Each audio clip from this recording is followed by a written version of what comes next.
Mindfulness is about being fully aware of whatever is happening in the present moment without having any filters or lenses of judgment.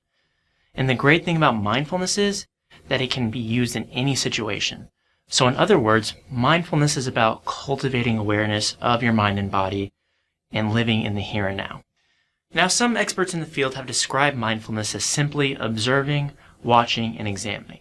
So in this way, instead of taking the role of a judge, somebody who's typically critical or harsh about whatever is going on, try to be more like a scientist, somebody who watches and observes events that are occurring with a sense of curiosity.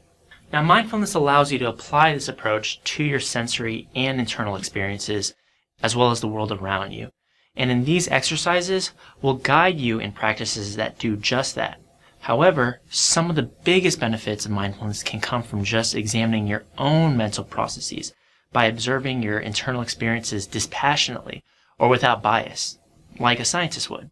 And because observing your internal experiences can help you catch habitual or consistent ways of thinking that might be harmful to you, mindfulness can have a profound effect, a profound power to increase your own resilience while reducing your stress and suffering.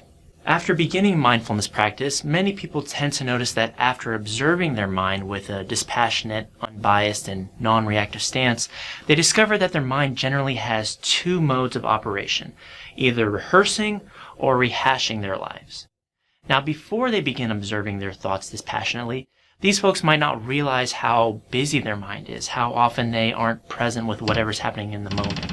Now, the term rehearsing refers to when our thoughts move towards thinking out and practicing what we want to say to someone. A common example of when we rehearse is when we're talking to someone. Often, instead of just being mindful and listening to whatever the other person is saying, we're thinking about what we're going to respond with. Now, rehashing, on the other hand, rehashing is when we ruminate or go over experiences from the past in our head. And we often rehash over difficult experiences from our past, worries we might have, or things we might regret. And often once we start rehearsing or rehashing, we have a tendency to go through a dark downward spiral for minutes or even hours of this.